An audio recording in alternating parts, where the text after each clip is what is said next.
of the workshop will be presented by Doug Wheeler from Cornelis Network. Doug is Vice President of Software Engineering at Cornelis Networks. Prior to joining Cornelis, he led software development teams working on cloud storage at Red Hat.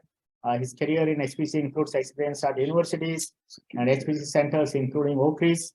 Doug actually used MPath 0.9. Yeah. It was like many years back. He worked on that MPI version.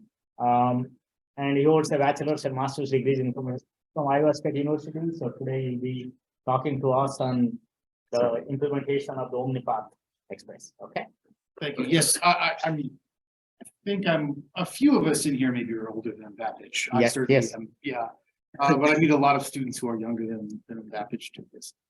My first task in systems administration was to learn that you insert the red floppy diskette and press the reset button if you need to re-image a node instead of the beige floppy diskette. Cool. Ready to go, Hari? It's right there. Oh yeah, great. Thanks. All right. So first of all, thanks for the invitation. As the software guy, I'm going to talk to you a little bit about how we implemented our new messaging software on top of Omni-Path called Omni-Path Express, and what we've done in terms of performance development over the last few months. So first of all, just a little bit about who we are. I'm not going to read you the mission statement, but I think I'm required to at least put it up here. In essence, Cornelis Networks was formed out of Intel from interconnect technology that had been developed since the beginning of the InfiniBand days back in 1999 when our founders founded Silverstorm Networks. So QLogic assembled InfiniBand technology from Silverstorm and PathScale, and then Intel acquired the InfiniBand business from QLogic as well as the Aries interconnect IP from Cray in order to form Omni-Path. And Cornelis Networks divested from Intel in 2019, and now we remain an independent company continuing to develop the Omni-Path architecture. So in terms of software, our Omni-Path Express software is optimized for HPC and AI. We based our software on the Open Fabrics interfaces, known probably in this room better as libfabric.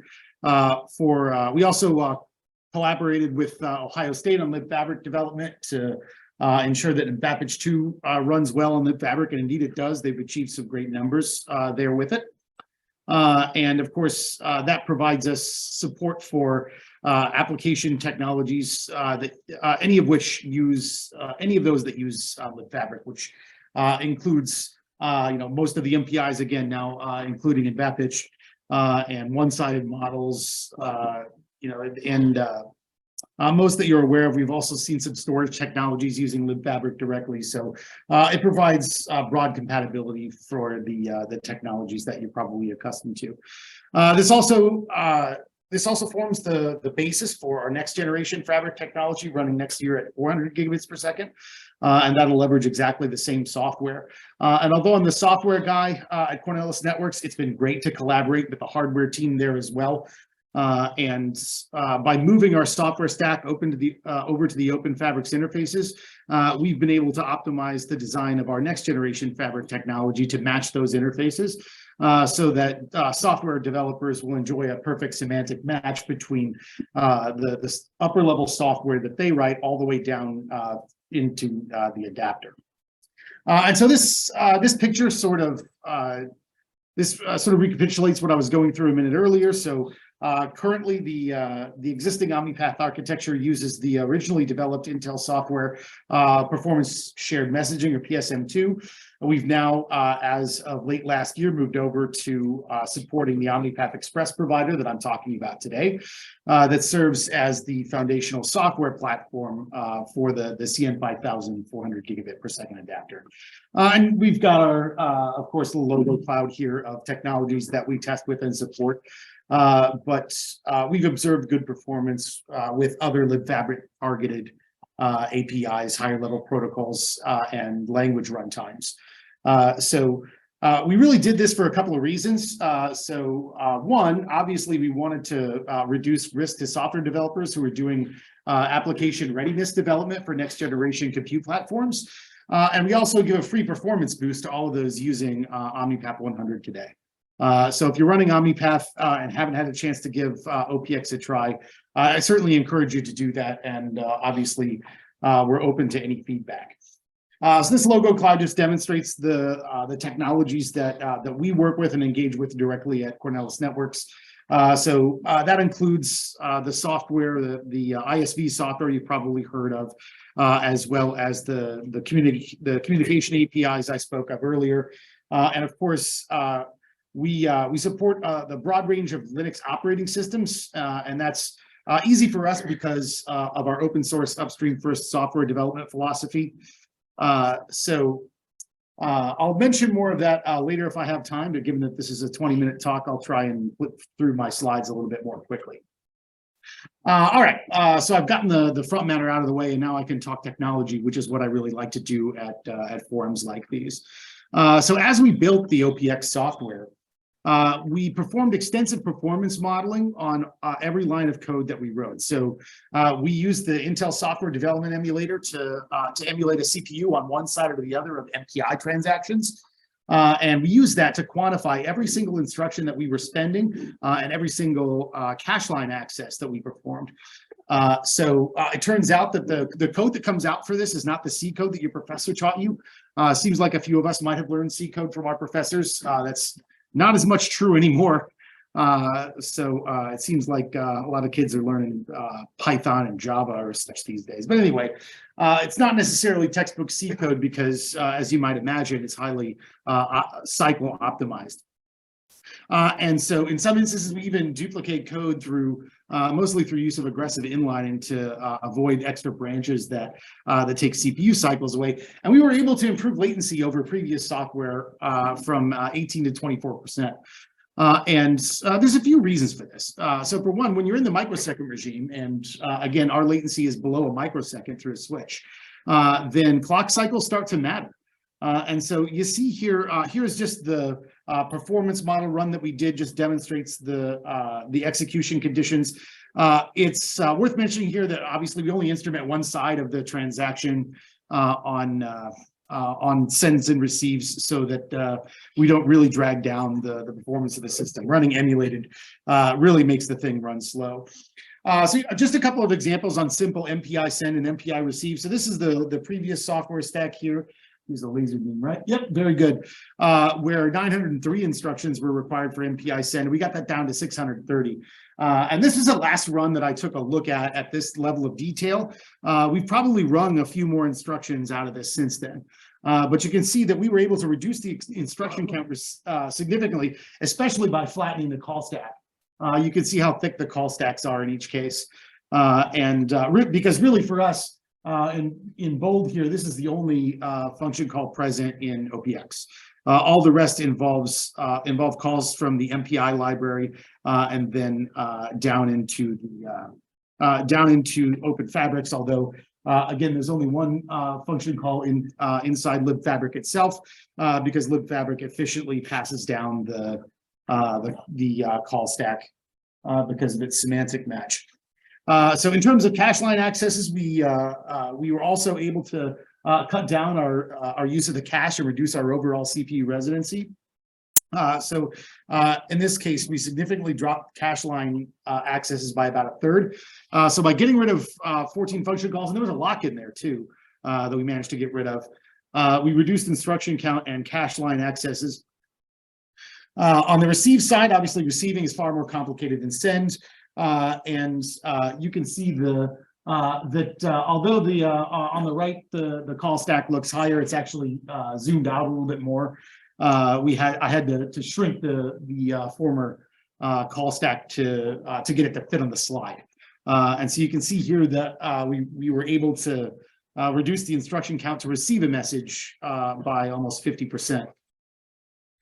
In terms of cache lines on receive, again, we were able to achieve a significant reduction. Overall, we cut out 34 unneeded function calls, and there was also a lock on the receive side we were able to remove. cut the instruction count in half and the cache line count by a third. And so as a result, this is a little bit of an old slide. I need to regenerate it. But you can see that over time, we've been able to improve performance of our software by continuing to wring out clock cycles and exploit performance efficiencies. There's a couple of things going on here. So in one case, it's exactly what I described. And in the other case, we're also making more efficient use of our DMA offload engines on the Omni-Path host fabric interface and selecting when we want to use them under more optimal conditions, and those conditions are platform dependent. So we find that when we test with a new CPU platform, it's interesting to take a look at where we want to put our breakpoints in terms of the use of our offload engines in order to maximize performance for a given platform. So this throughput chart is a little confusing because the graph came out such that the oldest bar is in the middle. So no, we didn't crater before we recovered our performance, but just an example of how over time, as we make improvements to our software, we can drive the hardware more efficiently and reach peak throughput sooner. The same is true with collectives like All Reduce. I just gave an example here. You see we've been able to smooth out our message curve significantly. And now we outperform any other software used for Omni-Path by a significant amount. What's up, Hardy? Yeah, out of curiosity, I think the October patch seemed to have screwed up latency but improved bandwidth. So what was the... Yeah, that's right. So there are a bunch of patches in between. There were a couple of things that we did there. And one was that we were engaging our DMA engines too early for optimal performance, kind of like I was talking about. So we were employing the DMA engines to transfer smaller messages, where it would have been more efficient just to go straight through the CPU. And that trade-off, and in fact, that trade-off continues to exist in places. And so it's one of the reasons why we optimize for every new platform that we acquire. Yeah, good question, Hari. Thanks.